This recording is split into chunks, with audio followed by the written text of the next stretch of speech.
जोहार, नमस्कार। आज बेमौसम बरसात ने किसानों के जितने फसल है, फसल को तो बर्बाद किए ही हैं। साथ ही अगर सबसे ज़्यादा परेशानी है तो हम 84 मौजा 116 गांव चांडिल डैम के विस्थापित हैं। बड़ी आश्चर्य लगता है।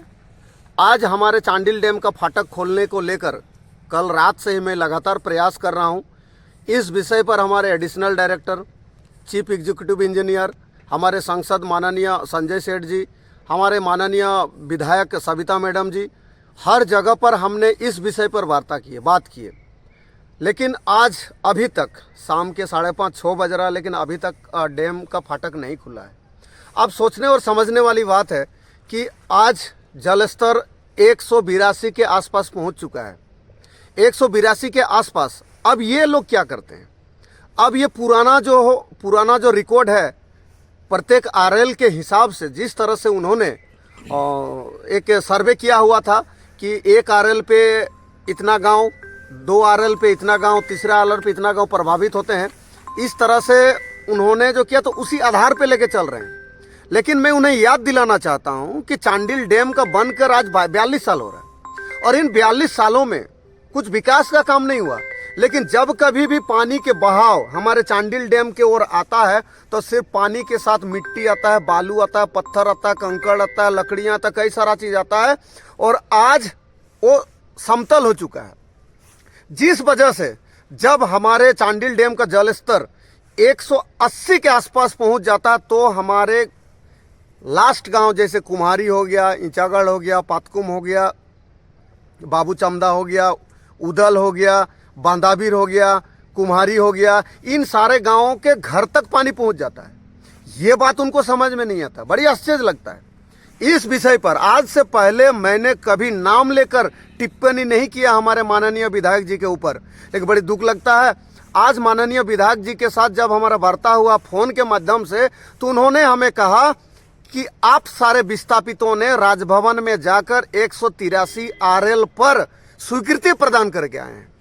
इस विषय पर उनसे मेरी बातचीत भी हुई।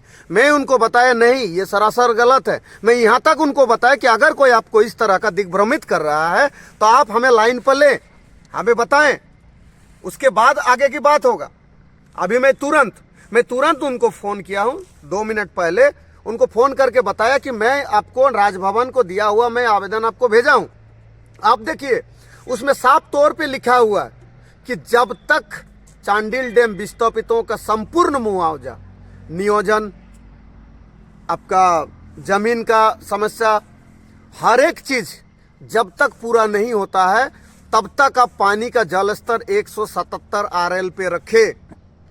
तो उन्होंने हमें कहा कि ये मेरे पास पेपर है, मेरे पास सबूत है, कई सारा चीज है। उन्होंने मुझसे वादा भी किया कि मैं आपको भेज रहा हूं। उन्होंने अभी तक नहीं भेजा है। मैं उनको उल्टा पेपर भेजा हूं। पेपर में साफ तौर पे लिखा हुआ है कि विभाग, प्रशासनिक विभाग और जितने भी सारे लोग हैं वे सारे लोग 183 आरएल पे बात कर रहे हैं। लेकिन हमारे साथ जब वार्ता हुआ तो वार्ता में हमने साफ तौर पे कहा है कि जब तक 183 आरएल तक प्रभावित होने वाले सभी गांवों का संपूर्ण समस्याओं का समाधान जब तक नहीं होता है तब तक आप 183 आरएल जल ना रखे, 177 पे रखे। वो पेपर में भी है। चाहे प्रभात खबर की बात करें, चाहे हिंदुस्तान की बात करें, चाहे दैनिक जागरण की बात करें, चाहे दैनिक भास्कर की बात करें, हर एक पेपर में है।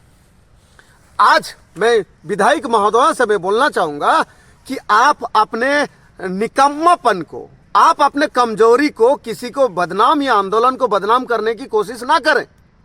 सच्चाई है, हम सारे लोग आप पे उम्मीद रखे हैं। आप हमारे विधायक महोदय हैं। आपसे मेरी निवेदन है कि आप बात करें, वार्ता करें। ये जितने भी सारे लग रहे ना, आप ही का जनता है। हम सारे लोगों ने आपको विधानसभा पे भेजा है। आज आपके ही पार्टी जेएमएम जब वोट के लिए यहाँ पर आए थे, उन्होंने साफ तौर पे बताए थे कि सबसे पहला मेरा काम होगा विस्थापित आयोग का गठन करने के बाद जब तक विस्थापितों का संपूर्ण समस्या का समाधान नहीं होता है तब तक आगे दूसरा काम नहीं करेंगे, पहला इसी काम को करेंगे। लेकिन आज सरकार कार्यकाल का कार्य अवधि समाप्त होने के कगार पर है, लेकिन अभी तक दुख की बात है, अभी तक उन्होंने कुछ भी ऐसा काम नहीं किया है। मैं सभी विस्थापित साथियों को बोलना चाहूंगा, हमारे लिए कोई नहीं आएगा। ये लड़ाई हमारी लड़ाई है, ये लड़ाई हमें लड़ना पड़ेगा। जमीनें हमारे गए हैं, हमारे बच्चों का भविष्य अंधकार होने पे है, हमारा जीवन खत्म हो गया, हमें लड़ना पड़ेगा। ये जमीन हमारा है, भविष्य हमारा है, अधिकार हमें लेना होगा, हक हमें लेना पड़ेगा। जरूरत पड़े तो छीन कर लेना पड़ा, हो गया, मांगने के दिन समाप्त हो गया है। आज हमें एकजुटता होने की आवश्यकता है। एडिशनल डायरेक्टर साहब कहते हैं मेरी पावर नहीं है, मैं नहीं कर सकता हूं। अगर मैं चीफ एग्जीक्यूटिव संजय सर के बारे में बात करूं, वो फोन रिसीव नहीं कर रहे हैं। हो सकता है कि संडे की वजह से फोन नहीं रिसीव कर रहे हैं, अलग बात है। संजय सेठ जो हमारे संसद महोदय, वो बोलते मैं 1 घंटा में खुलवा रहा हूं, अभी 6 घंटा हो चुका है, नहीं खुला है। कहीं न कहीं ये सारे लोग, हम सारे लोगों को पहले की तरह सिर्फ और सिर्फ प्रलोभन, सिर्फ वादा करके हम सारे लोगों को बेवकूफ बनाना चाहते हैं। लेकिन नहीं, हम सारे लोग किसी का वक्ती विरोधी नहीं है, और ना ही हम सारे लोग विकास विरोधी हैं। हम सारे लोग अगर परेशान हैं, हम सारे लोग अगर मांगे कर रहे हैं, तो हमारी अपना अधिकार के लिए एक सोचने वाली बात है। आप हमारे जगह पर होते तो क्या करते? आपके बच्चे हमारी तरह रोड पर आते तो आप क्या करते? आज बेशक आपके लिए राजनीति लगता हो, आज बेशक आपके लिए सिर्फ एक दिखाव का आंदोलन लगता हो, लेकिन कभी हमारे स्तर पर आकर देखिए, कभी हमारे जगह पर आप आकर सोचिए कि कितना दूर, कितना दर्द, कितना तकलीफ, कितना परेशानी, कितने कष्ट के साथ हम सारे जी रहे हैं। आज अगर नहीं तो याद रखिएगा, ये जो आह है ना हम सारे लोगों का, ये जो दर्द है ना, ये कसक है ना, ये दर्द है ना, ये तड़प है ना, ये आह लग जाएगा।